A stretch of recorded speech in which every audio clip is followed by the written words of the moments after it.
Welcome to the Spiritually Ignited Paradox Literature Language of the Heart Speaker Gathering. Each week we read from the Doctor's Opinion to page 164.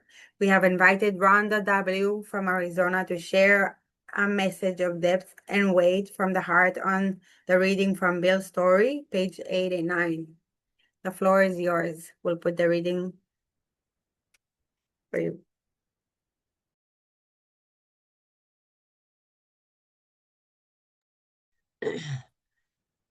Hi, I'm Rhonda.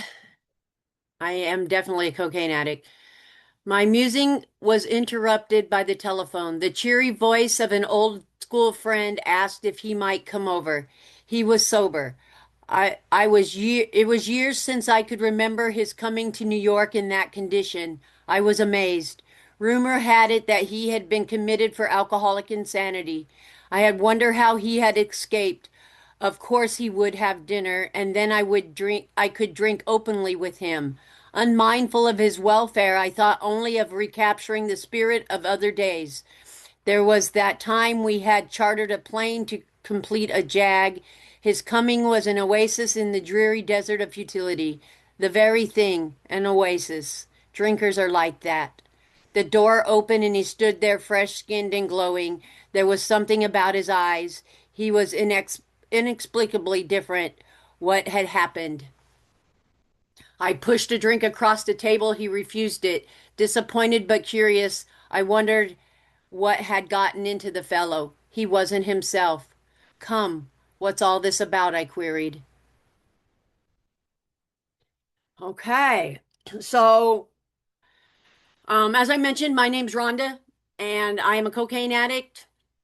My sobriety date is 9/5 of '02, so I've been sober for 23 years. Um, quite like the reading. Um, have not always been the person that's sitting in front of you here today, fresh skinned and glowing, right? That has not always been my story. So let me tell you how I got here. Um, long before I took a drink or a drug, I was suffering from what the big book calls a spiritual malady. And I don't know what a spiritual malady is when I get here. When people talk like that, I didn't know what they were talking about. You know what I mean? But I knew what it felt like. See, because deep down inside of every man, woman, and child is the fundamental idea of God. But we stuff pain and we stuff shame and we stuff guilt and we stuff all this dark, ugly crap between us and that idea of God. And what happens is the spiritual connection becomes broken.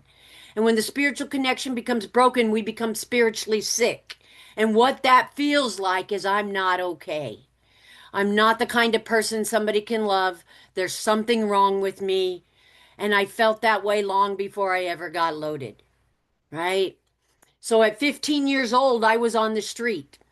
I was full of anger, fear, resentment, and I didn't have the coping skills to deal with that. And I did like a lot of us do when we got nowhere to go. I went to this person's house. I went to that person's house. I did the little couch surfing thing. Eventually, I found myself sleeping on the side of people's houses, or I'd crash out in the back of somebody's pickup truck. And I was constantly looking for an outside solution to my inside problem. But it just never worked. Like I couldn't find anything outside of me to make me feel okay inside of me.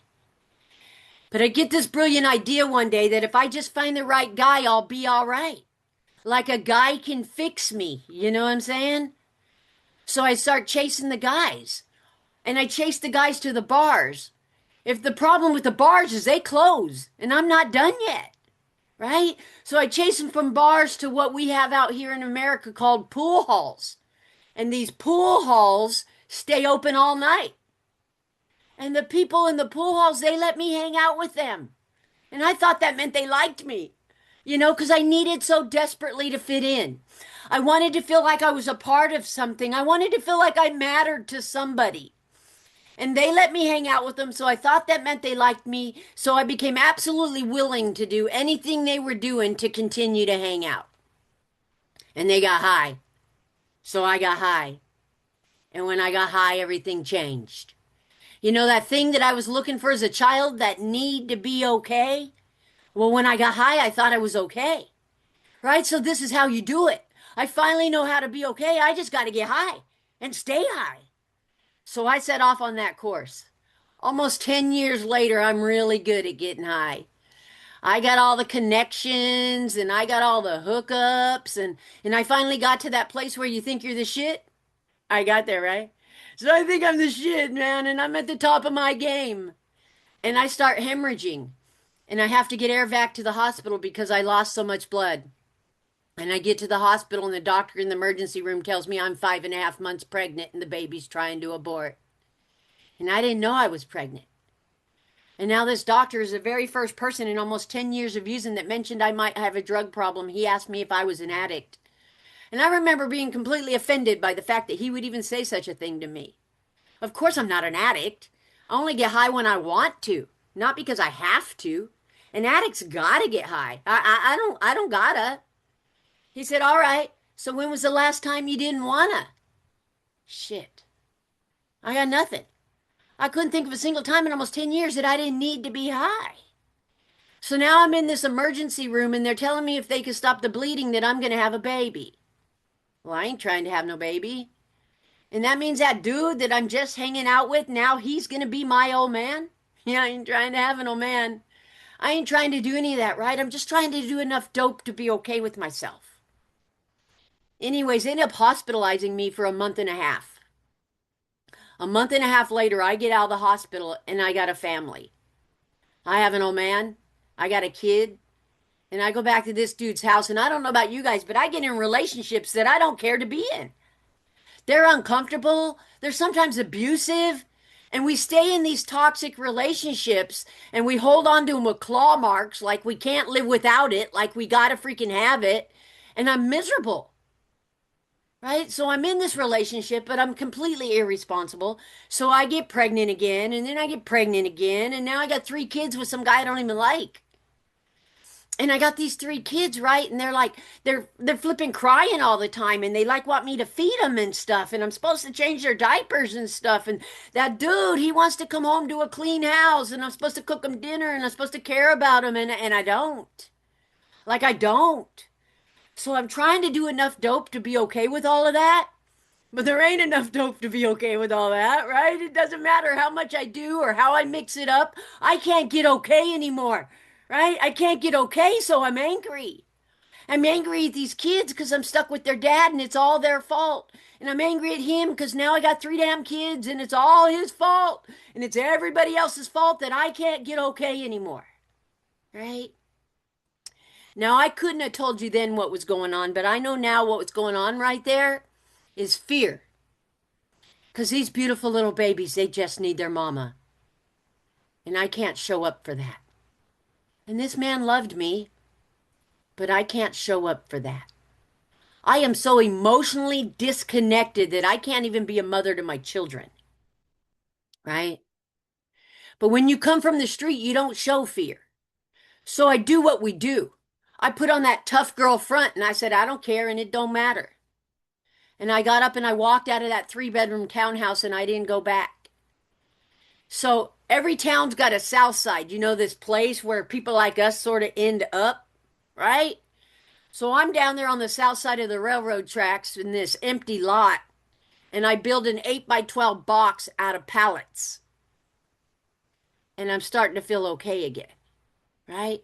See, it doesn't matter that I don't have a change of clothes or any food or any money. It doesn't even matter that I just left 3 little babies for their daddy to take care of. You see, all that matters is I can get as high as I want, whenever I want, and I don't got to care about anybody, and I don't got to let anybody care about me. So that means I'm not going to disappoint anyone again, right? So I'm down there, I'm living in the lot, and the girls that work the streets, you know what I'm talking about? And there's a rescue mission around the corner, and the guys from over at that rescue mission, we're all kicking it, and life is good. And then one day this car rolls up to the lot, and it's my kids' grandma, and she has all 3 of my kids, and she says their daddy went to jail, and they're yours. And she left me those babies that day. So now I got 3 little kids, and I'm living in a flipping box in South Phoenix. So I don't know about you guys, but there's 2 ways I learned how to deal with life. I either smoke enough dope to forget about it, or I smoke enough dope to figure it out. And that's how I deal with everything. Because the dope is the solution. I know that when we end up in these rooms, we think the dope is the problem, but for me, it was a solution. It was the only thing I ever found prior to recovery that allowed me to live in my own skin. So I tapped into my solution and I figured it out. I trade the guy a couple lots over for some electricity, and he let me run an extension cord out of his breaker box across one lot into the lot that I'm in. I trade somebody else for a refrigerator. We throw some hot dogs and water in there. The kids are cool. They think we're camping. Because, see, your kids will let you drag them through anything. Because all they want to do is be where you are. And my kids are cool because they're with their mommy, and that's all that matters to them. And it doesn't cross my mind that my kids shouldn't be living this way because I'm selfish and I'm self centered. And the only thing that crosses my mind is I didn't think I could be a mommy, but look at me go. I got this, right? Now I'm going to fast forward through the time I lived in that lot, but I want to let you know I lived in that lot for 8 years. Okay, I wasn't homeless for the weekend. I didn't have a bad month. My best thinking said that that was okay. And if it's okay, we don't do anything about changing it. You know how we lie to ourselves so we can drink and use the way we like to drink and use? How we tell ourselves it is what it is. I'm doing the best I can. The world doesn't treat me right. And then like a week turns into a month, and a month turns into a year. And 8 years later, I'm still there lying to myself and I don't even freaking know. Like I don't even know. Right? Well, anyway, somewhere in my addiction, I become really fond of trash. Like I like dumpsters and I like alleys. And I can't stand it when people throw their garbage away in them black bags because I can't see what's in it and I gotta freaking know. Like for reals, I'm 23 years sober. I still can't drive by a bunch of black trash bags on the curb without pumping my brakes. I'm like, what's in it? Was that clothes? What's in that bag? Oh my God, right? So anyway, I really like trash. So one day I leave my kids with the prostitutes from the truck stop and I go down my little trash route and I turn down this alley and I couldn't believe it. Somebody had thrown away the only one thing in this world that can make my life better than what it was, a toilet.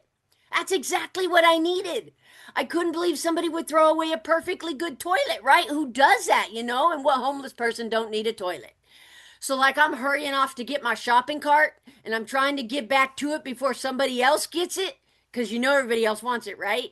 And I rolled up in there and it was still there and I was like, hell yeah, score. So I load this toilet into my shopping cart with all my other fine collectibles. You know what I'm talking about, right? When people see that lady pushing the shopping cart down the road and it's always stacked up really high and things be hanging off the side of the cart and stuff.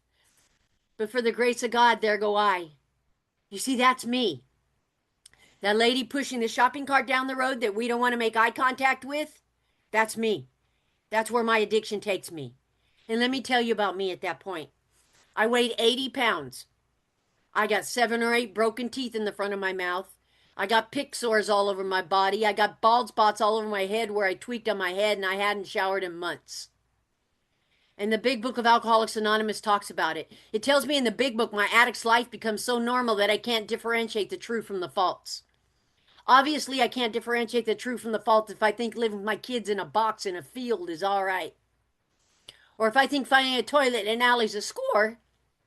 Obviously, I can't tell the difference anymore. You know? So anyway, I push this shopping cart up into the lot and the kids see the toilet and they're all like, yay! They're all super excited because now we got a toilet. And I take the toilet to the backside of the property because on the backside of the property there's this storm sewer drain thing, right? And we put the toilet on top of it and we hooked up the water illegally and I stuck a hose in the back of the toilet and it flushed. I was like, hell yeah, it flushed, right? So I built a box around the toilet. And now I got the box that we're sleeping in. I got the box with the toilet. And in my delusion, I'm living the dream. I mean, I got it going on. If somebody had said poor Rhonda, I'd have thought they were crazy because in my delusion, there was nothing missing from my life.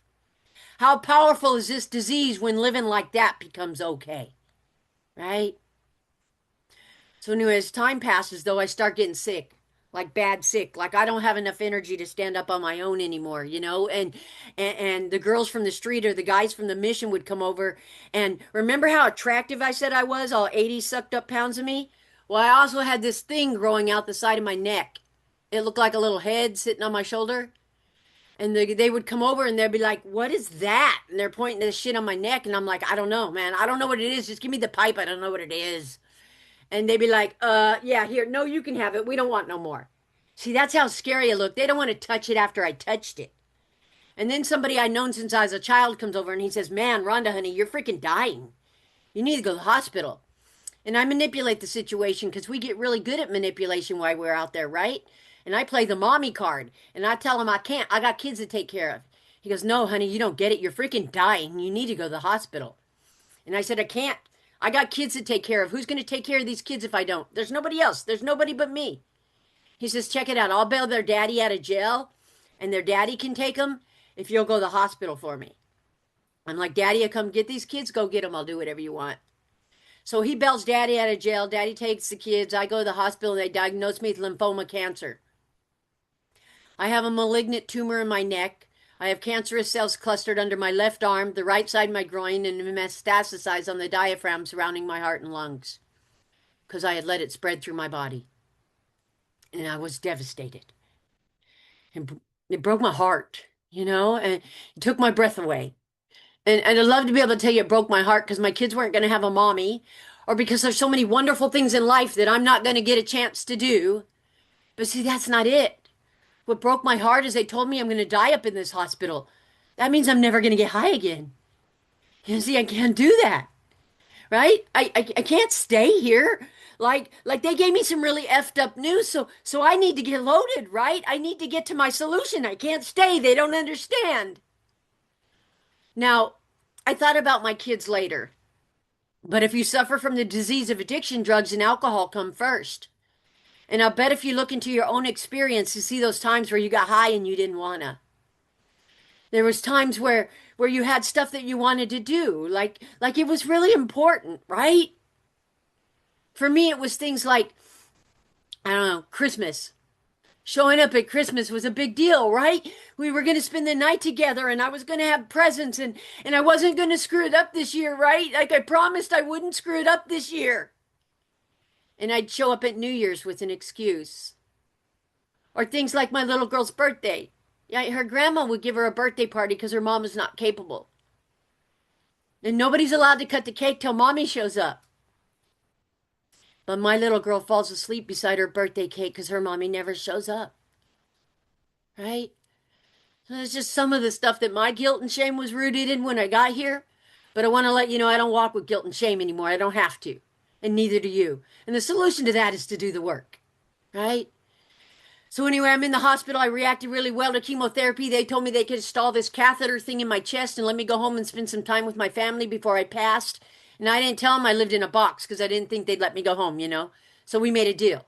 The deal is I'm going to take these chemos by mouth every day, 33 flipping pills a day, and then I'm going to come back every Monday and they're going to pump me full of 6 hours worth of chemotherapy and we're going to do this for as long as we can do this, and that was a deal. And I get back and my kids as hard as they're breaking because their mommy's dying and they don't have the coping skills to deal with that. And my kids' dad, who's in a different relationship than me, this man loves me, and he don't know what he's going to do or how he's going to take care of these kids, and everybody's sad and everybody's angry and we're all freaking tripping, right? We're tripping because we don't know how to deal with it. So like I need to get to my solution, but I can't get to it because they're like stuck to me, like they won't let me out of their sight, not even for a minute, because they're afraid that I'm going to die and they'll never see me again. So they don't want to let go, and I can't freaking stand it. So they got to go because everything that gets between me and my dope goes away. So I manipulated their daddy and I told him I don't want my kids to watch me die. So you need to take them and you need to leave. And I make my family go away. All they want to do is spend as much time with mommy as they can before mommy dies, but I can't give them that. I can't do it. Right? So I pushed my family away. And for a little while, I was really good about making it to chemotherapy. For a little while. But if you're an addict like me, only one thing makes you feel better: the dope.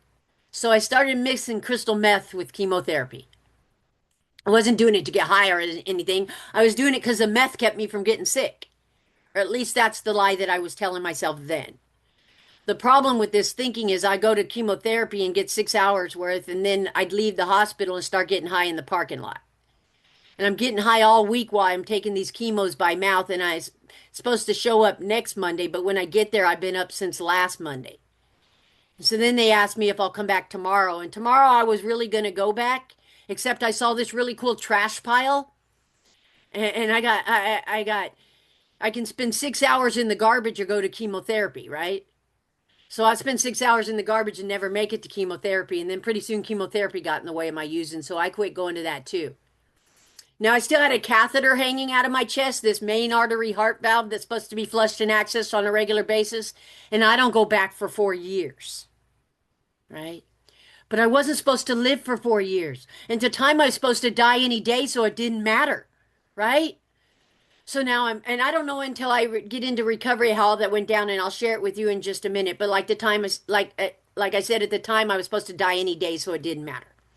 So I'm back in the box. I push my family away, and since I look so attractive, all 80 sucked up pounds of me got a new boyfriend, and he moved out of his house into the box with me. Because he's not sick either, huh? Because we know how to pick him, don't we? Yeah, we do. So he moves out of the house into the box with me. And you know how it is when it's all brand new, right? We're all hooking up and hanging out, and it's all really cool. You know what I'm saying? So I get pregnant again. And then I get pregnant again. And now I got 2 kids with this guy. And he's a lot like the first guy.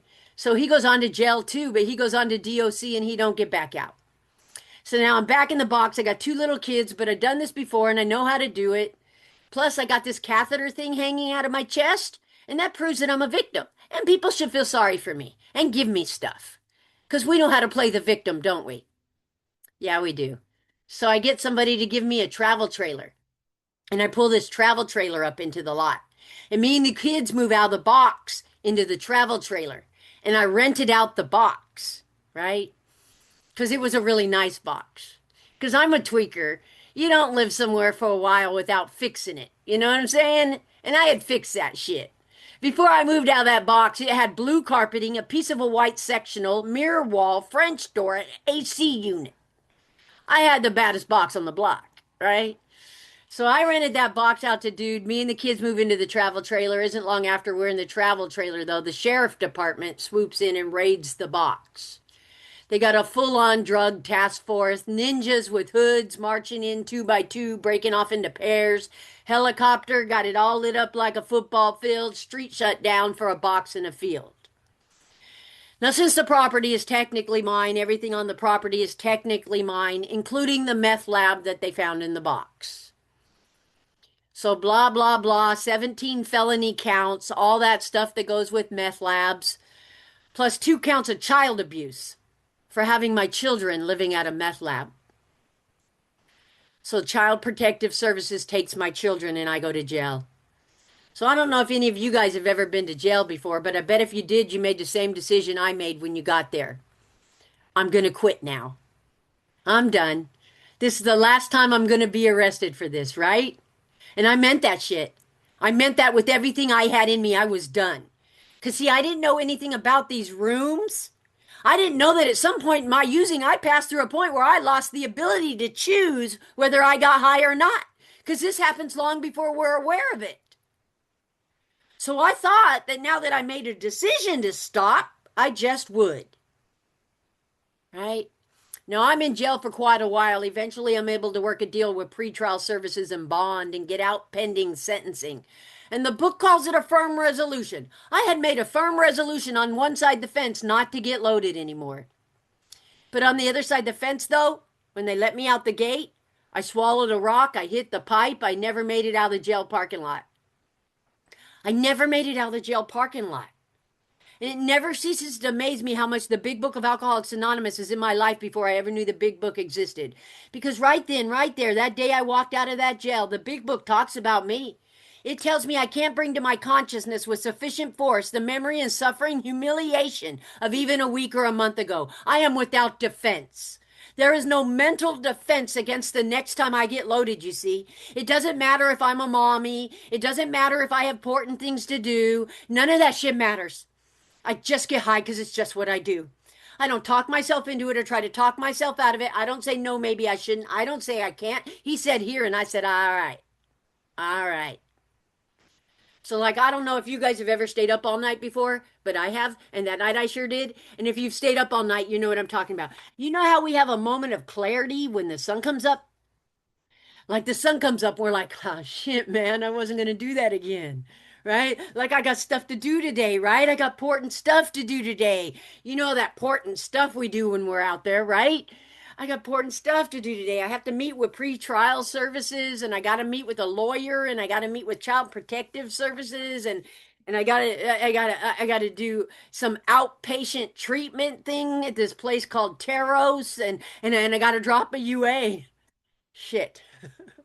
I got to drop a UA, man, and I'm high. Right? So this is where some of that insanity comes in, right? This is where like, oh my God, what am I going to do? How am I going to do this? This is where we try to figure out how to manipulate the system and win, right? It's like, oh my God, okay, if I take a nap, they won't be able to tell I'm tweaking, right? They won't be able to tell I got this. And then I'll tell them I was on the bus on my way to drop the UA, but the bus broke down. It's not my fault. I was going to drop a UA, but the bus broke down. Fabricating bullshit and making up lies. And the only person believing any of my crap was me. So trust and believe. If you're still playing the game, the only person believing any of your crap is you. Because the people around you, they know. And the people that love you, they know. And I know that because it's a fact of my experience. But anyway, through the course of jumping through all the courts for all this stuff for the court system, I had to do that outpatient treatment thing. And in that outpatient treatment group, there was one person completely okay with not getting high anymore. What is that about? Who gets okay with that, right? Like I'm tripping on this chick. I'm like, hey, you, I need you to come talk to me. I need you to come talk to me because I don't understand. Because when they took away my dope, they took away the only thing in my life that ever made me feel okay. So I don't believe I'm ever going to be okay again. I'm never going to have fun. I'm never going to have friends. Sex is going to suck. Nothing is ever going to be okay again. Tell me how to be okay with that. Tell me how. And she says she goes to these 12-step meetings. I'm like, what the hell's a 12-step meeting? She says, after group, I'll take you over to this place and show you. I'm like, all right, let's do it. So after group, we walked over to this Alano Club place, right? And I walked in and I saw that they had meetings all day long. They started like 7:30 in the morning and they went almost 10 o'clock at night. And I walked into the meeting that was happening at that time, and that was my very first Cocaine Anonymous meeting. And I walked in, and back then they still smoked in buildings, so the whole room was all filled with smoke. And people were all laughing and smiling and fronting like they're friends, because people like that don't really hang out with each other, you know? I know. So like I go all the way to the back of the room where we all go when we're brand new, right? And I'm sitting back there and I'm listening to them all lie to each other. I've been sober 3 years. I've been sober 5 years. Freaking liars. Nobody laughs about having to stay sober for 5 freaking years. That shit ain't funny, right? So like I'm tripping on these people. But I learned something from that very first meeting. For that 1 hour, I didn't get loaded. What? This is my new plan. They have meetings here all day long. I'm going to walk my happy butt up there every day, and I'm going to sit down in one of these rooms, and I'm going to go to meeting after meeting after meeting all day. And if I just go to meetings all day, then I can stay sober all day. And if I can stay sober all day, maybe I can just go to bed at night and get up, do it again tomorrow, and maybe, just maybe, put together enough sober days to get these court people the freak out of my life. And so that was my plan. And that's what I did. I walked my happy butt up there every day and I sat down in the back of one of those rooms. Right? And I wasn't trying to look pretty and I wasn't trying to fit in and I didn't care if they liked me because I wasn't trying to like them. And I'd sit in the back of the room and I would dissect everything everybody said. Liar, bullshit, you know she high. You know how we do, just judging everybody, right? I sat back there, but I kept going, you know? And I didn't know this then, but I know now that I kept going because I was safe there. Not only was I safe from the people, the lifestyle, the drugs, I was safe from myself in these rooms, right? And one day there was a lady talking in a meeting about how she gave up her multi-million-dollar home for a prescription drug problem. I'm like, lady, please. I live in a box in South Phoenix. You want to come stay the night with me? What the frick you whining about, right? Who has a multi-million-dollar home anyway, right? Nobody from where I come from. You know, I'm just dissecting this lady. But 3 weeks later, after going to meeting after meeting after meeting, I hear the same lady talking and I'm floored this time. Because what I hear her say after 3 weeks of meetings is that she gave up her home, she gave up her husband, and she gave up her children to use. And now she can't stop. And she's afraid. I was floored by that. Because what I heard that day was that she's just like me. What? She's like me? So see, now I'm starting to listen different. And I'm starting to talk a little bit. And I'm starting to ask a few questions. And they're all telling me the same thing. They're all telling me I need to get a big book. And I said, I don't got no money for no big book. So they gave me one. And then they told me I need to get a sponsor. I'm like, what the hell's a sponsor? And they gave me one. And the sponsor lady told me I need to read the book like my life depends on it because it does. And I'm thinking, I don't know how that book's going to get between me and my dope, but all right, I'll read it.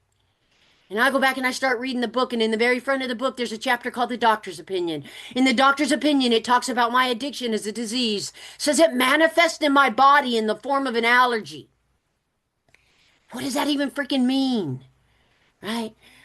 Well, an allergy is just an abnormal reaction to something when you come in contact with it, right? If you're allergic to strawberries and you come in contact with strawberries, you're going to have an abnormal reaction the person sitting next to you won't have. Person sitting next to you can eat strawberries all damn day long and you can't. And that's what the doctor's trying to help us understand. If we suffer from the disease of addiction, what we have is an allergy, an abnormal reaction to drugs and alcohol. And if we take it into our system in any form at all, pills, heroin, tequila, cocaine, whatever your gig is, right? We take it into our system, we have an abnormal reaction, an allergic reaction. And that allergic reaction is called the phenomenon of craving. And that craving makes us different than those other people. Those other people can go to the bar and have a few drinks and go back to their happy little life. I can't. And some people can go to a concert on the weekend and they snort a line or they smoke a bowl and then they go back to work on Monday. I don't do it like that. I don't do it like that at all because once I start, I don't stop and I can't control the amount that I use and I don't care what I got to give up to get it because nothing else has value. That's how I do it. Right? But when I read it in the book, I'm like, oh my God, I need to call my sponsor. I'm like, hey, sponsor lady, you know that book you told me to read? There's a chapter in it. It's called The Doctor's Opinion. And in the doctor's opinion, it says my addiction's a disease, so it's not my fault. It's not my fault I do all that dumb shit. I got that damn disease thing your book be talking about. And she laughed at me, told me to keep reading it. I was like, all right, I'm going to read it like I want to read it now because I'm going to find a bunch more excuses for my bad behavior, right? Because I wasn't looking for a solution to get sober when I got here. And I thought I found an excuse for the shit I've been pulling in the front of the book. And when I called to share my excuse, my sponsor, she laughed at me. Anyway, I go back and I start reading the book, and then it comes time to go through my first step. And I always share my first step when I share, because my first step is why I'm still here 23 years later. My first step says I'm powerless over my addiction and my life is unmanageable. And although some of that shit I shared might sound like examples of powerlessness, I didn't identify with powerlessness out there on the street. I identified with powerlessness right here in these rooms when I didn't have drugs or alcohol to deal with what was going on inside of me. It wasn't the topic of the meeting or is anything going on in my life. I just realized inside of myself what being an addict meant to me. The book tells me I need to fully concede to my innermost self that I am an addict and this is my first step in recovery. And that's what happened to me that day. When I realized what being an addict meant to me, it meant I was going to die. Jails, institutions, or death, that's how this thing works. Nobody comes in here because it keeps getting better out there. And I knew that I was going to use again. And that meant that I was going to die. And I finally didn't want to die. I finally didn't want to die. So I was scared. I was finally scared enough. The book says we come into the room with the desperation of the drowning man. If you're truly drowning, you're afraid you're going to die. And if you're truly drowning and you're afraid you're going to die and somebody throws you a life preserver, what do you do with it? You grab a hold of it, right? And that's what this meeting is for, and that's what that book's about. This is your life preserver, so that you don't have to die from this. You all know somebody that's died from this, but it don't got to be you. Don't got to be you. And I'm absolutely grateful for the people that came before me because nobody told me I needed to have a plan or I better figure it out. Nobody told me just do the next right thing. If I knew how to just do the next right thing, I wouldn't freaking be here. They told me all I had to do was keep coming back. They said if I kept coming back that they would bring me to shore. They told me I didn't have to die from this. And I said, okay. I surrendered and I kept coming back. And they brought me to shore. And today I can stand that shore on my own 2 feet. And it's absolutely my responsibility to be standing on that shore throwing out the next life preserver. Because that's what we do here. Now, the second half of that step was just as powerful. You see, the second half of that step said my life was unmanageable. And of course, I thought I was managing just fine. But on page 52 in the big book, there's a little paragraph that references the bedevilments. And in that paragraph, it says that we are full of fear, that we are unhappy, that we can't seem to make a living. It says we don't know how to have personal relationships. I don't know how to love anybody, and I don't know how to let anybody love me. It also says that I'm a prey to misery and depression. What does that even freaking mean? Well, see, I found out what that means to me. See, I keep everybody this far away. And I don't really let anybody in, because I built this wall to protect myself. And you know what I'm talking about because y'all got a wall. And the problem with building that wall is every one of those bricks is a different kind of fear. I'm not pretty enough. I'm not skinny enough. My kids are better off without me. Why try? I'm an effing felon. You know what your tape plays. And we build this wall out of fear, and now what we've done is we built our own prison. And we're trapped behind that damn wall with the one person who thinks the least of us, ourself. And the tape keeps playing. You're a piece of shit. You've been a piece of shit your whole life. You're a bad mom. Your kids are better off without you. If you disappeared, nobody cared. And we believe that shit, man. We believe nobody cares about us. But nobody can care about us even if they want to because we don't let them in behind our damn wall. So we're lonely and we're scared and we're angry and it's cold and it's dark and it's ugly and the tape keeps playing and I can't freaking stand it. So like I stay back there as long as I can stay back there until I can't do it anymore, right? I can't do it anymore and I reach for something to make it stop because I need it to stop. And I get high or I hurt myself. See, that's the stuff. That's the stuff that's going to take us back out, and that stuff's going to kill us if we don't learn how to work on it. The shit that goes on between our head and our heart, it's not the outside stuff. That outside shit, them's consequences. You do drugs and alcohol long enough, you're going to have some consequences, right? What happens when they turn off the electric? We light a candle. What happens when we wreck our car? We steal a bike. We can roll with consequences. That shit don't take us out. It's the inside stuff that we don't know how to manage, and that's the stuff the rest of the steps are outlined to help you work on so that when this goes off, it don't take you back out. I'm going to share something else with you real quick before I finish. When I was about 10 months sober, I went back to the hospital because I still had a catheter hanging out of my chest. And I rolled up in there and they thought I died. That's why I didn't come back. And so I'm like walking, I'm like, hey. And they're like, whoa. And I'm like, what? And everybody's tripping. And they're like, for the next 3 weeks, I got all this crazy testing going on. I got bone marrow biopsies and lymph node biopsies and blood work and shit, right? And then my test results come back and my cancer was gone. It was gone like it was never there, gone. Now, I truly believe that I didn't die those times I OD'd. And one night my friend got shot in the head and the chest trying to defend me, and it wasn't me. And the reason cancer didn't kill me is because I'm supposed to be sitting here right now in this moment talking to you. And as much as I tried to get in the way of God's plan, it's not my plan. You see, God saved my ass for a reason. Because my experience can help somebody else. And guess what? He saved you all for the same reason. See, you all got a story to tell. And your story don't got to be like mine. Whatever your experience is, whatever you bring to the table today, there's somebody sitting up in one of these rooms going through some shit that you've already walked through. And if you don't share, they may never know how to get through it. They may never know how. So the fact that you're sitting here right now, that's a gift. What do you want to do with your gift? It's okay to have hope. And it's okay to dream. And it's okay to want a better life than what you had. Because you matter. Because we need you.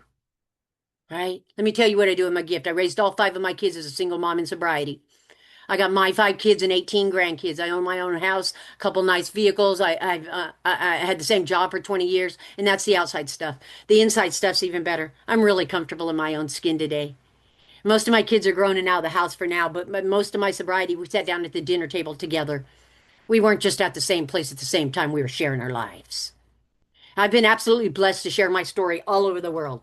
Like they flew me to New York and they put me up on some 34th floor of some fancy hotel in Manhattan and they took me on a buggy ride through the Giant Park and a Broadway show and stuff. And I've flown to Sweden and London and Canada and all over the United States. I'm speaking at World in May. I'm going to Denmark in November. And I'm a junkie from South Phoenix that lived in a box. And they treat me like a freaking rock star, right? I mean, I'm a crack rock star, but I'm a rock star. You know what I'm saying? And you all have the same opportunities that I have. Because that thing that I was talking about at the beginning, that spiritual malady, that makes us the same. That makes us the same, right? I know that sometimes we feel like we screwed up our life so bad that this is where we ended up. But this isn't where we ended up. This is where we start. And if we didn't start yesterday, we can start today. And if we could screw up tomorrow, we can start again. Right? Because we matter. Or if you're new in here, they're going to tell you to do some stuff. Get a sponsor, work the steps, get you a little service commitment, collect phone numbers. You know why they tell you to do that? Because that's the stuff that works. You know how I got 23 years sober? Still doing the same shit they taught me when I got here. I never go less than 5, 6, 7 meetings a week. I have H&I commitments in the prisons and jails, and I have for almost 20 years. I never have less than 5, 6, 7 sponsee steps between steps 1 and steps 12. Why? Because the solution's in the book. I hope you stay long enough to get what we have, because what we have is freedom from the bondage of self. And if you want to stop hating on yourself, I suggest you do the work. Thank you for letting me share.